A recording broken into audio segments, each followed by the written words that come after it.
Good evening, everybody. My name is Ed Maibach. I'm with the George Mason University Center for Climate Change Communication. And the good news that I have is that we released a poll today, our latest Climate Change in the American Mind survey report, and it confirmed my instinct. My instinct is that the election that we have just survived was not an election about climate change. It was an election about change, but it had nothing to do with climate change. There is strong, incredibly strong public support for climate action.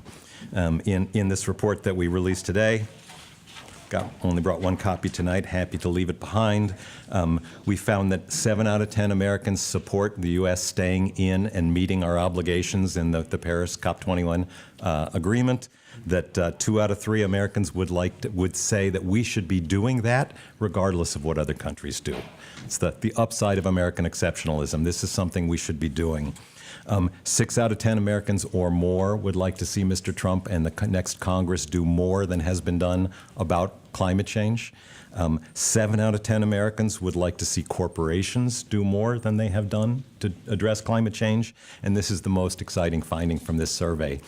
8 out of 10 Americans say we explained in very simple, clear terms that governments have 2 basic options for reducing global warming pollution.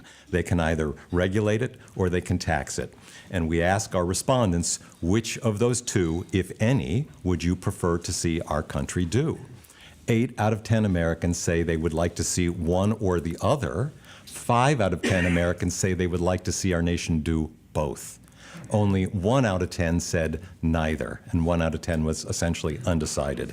So really strong public support for climate action. That's waiting to be tapped. On the other hand, there is unequivocally a silence, a climate silence in America today. The average American, while concerned about climate change, rarely, if ever, talks about it. And the reason they don't talk about it is because they think they are in the minority. They think that either raving lunatics, frankly, on one side of the issue or the other, are the norm, and they, an average concerned American, are an exception in a very small minority. So what I think we have the opportunity to do, and Mr. Trump certainly gives every indication of overplaying his hand.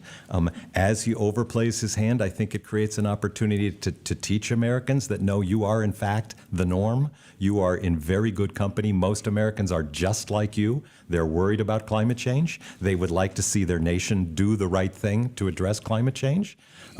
And so, really what we have to do is find a way to break that silence, to start climate conversations, to make people feel comfortable in talking about it, because we don't solve problems we're unwilling to talk about. I know all of you have fabulous ideas about how to do that.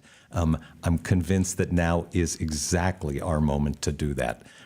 We found, not in our most current survey, but in a survey that we released in the spring, we found that essentially 1 out of 3 Americans say that they would be willing to join a campaign to force our government to respond to climate change.